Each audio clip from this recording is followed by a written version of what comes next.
E aí galerinha, tudo bem? Bora para mais um videozinho aqui. Vou falar um pouco sobre a diferença entre o banco de dados relacional e o não relacional. Vou tentar ser o mais breve possível.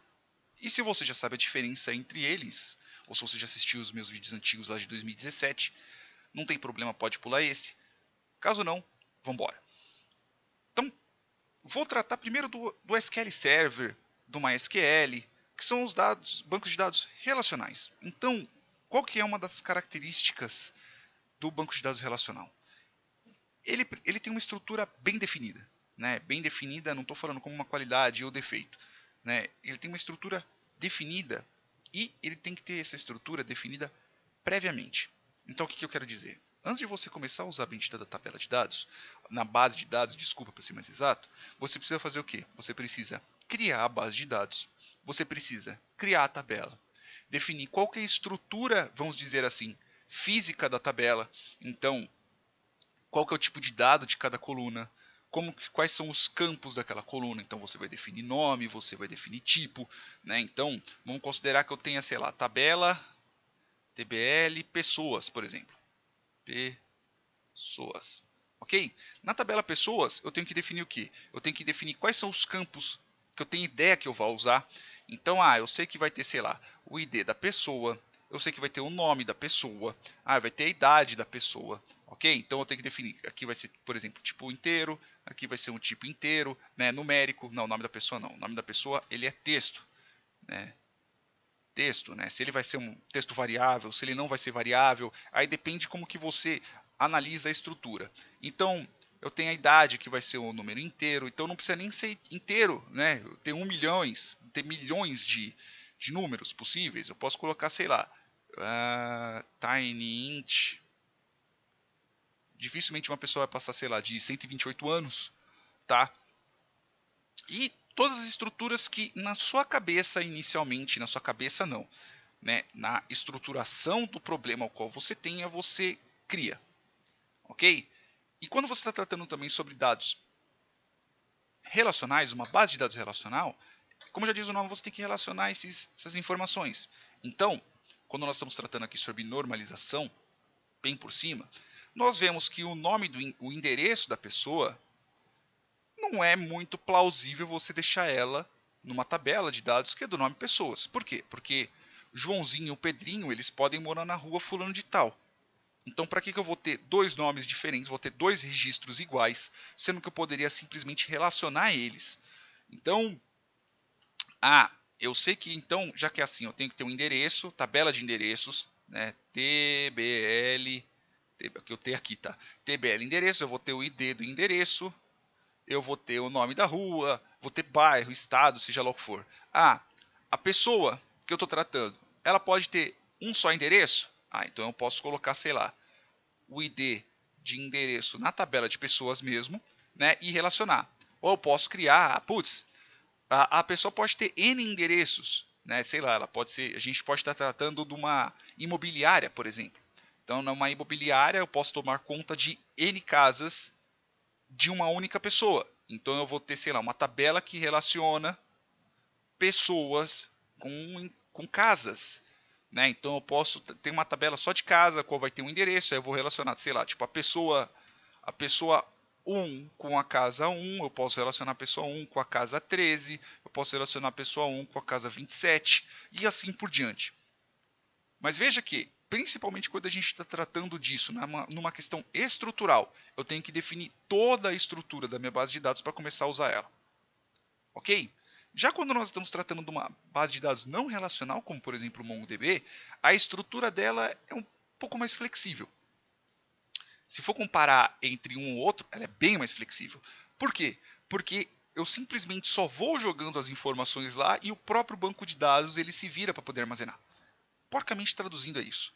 Tá? E não se importem muito se eu mudar de uma tabela para outra aqui para poder lembrar alguns nomes, né? Principalmente quando a gente está tratando sobre coleções, documentos e afins, é porque minha cabeça ainda é muito banco de dados relacional, tá? Porque eu trabalho com SQL Server, então às vezes eu me confundo entre uma coisa ou outra, tá? Então, por favor, se eu me confundir, me corrijam.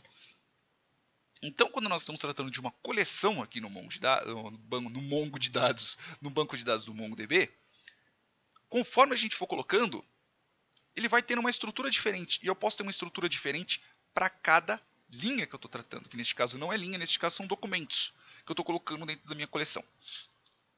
Então, assim, quando eu estou tratando sobre uma base de dados relacional, e se eu quiser, por exemplo, só colocar o nome da pessoa e o endereço, vamos dizer que eu tenha, sei lá, mais 10 colunas aqui.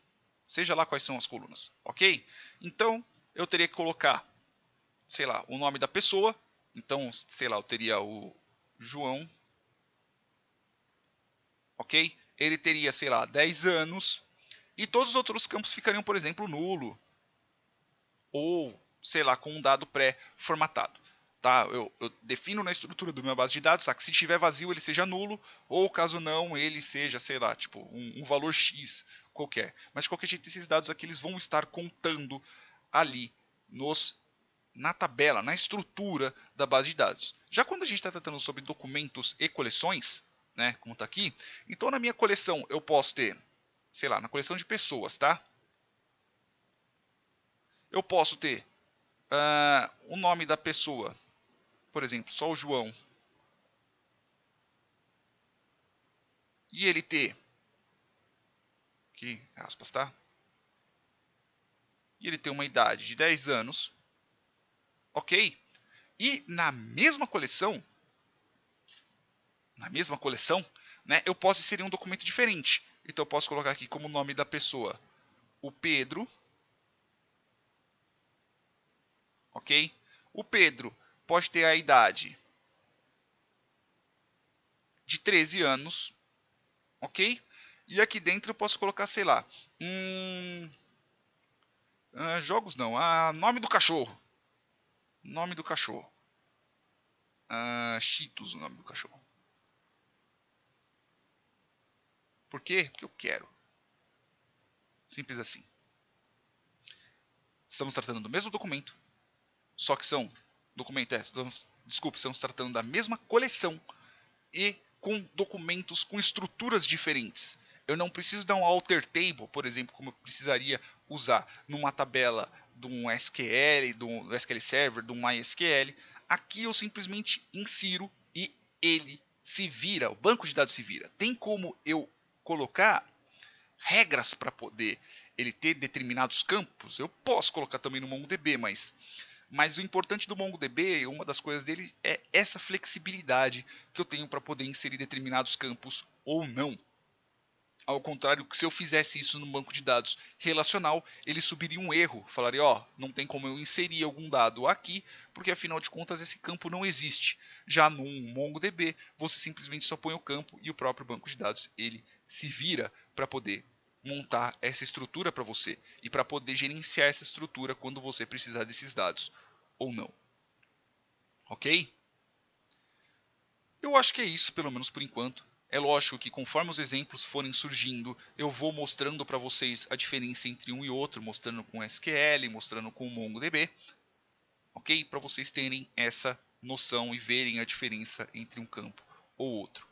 Beleza, meus amores? É lógico que existem prós e contras entre eles, mas isso vai ficar para um tema para um próximo vídeo. Por enquanto vamos aprender a mexer nesses benditos, para depois a gente começar a ver a diferença entre eles, né? A gente vai vendo a diferença entre eles conforme o tempo. Ok? Beijos no bumbumzinho de vocês e até o próximo vídeo.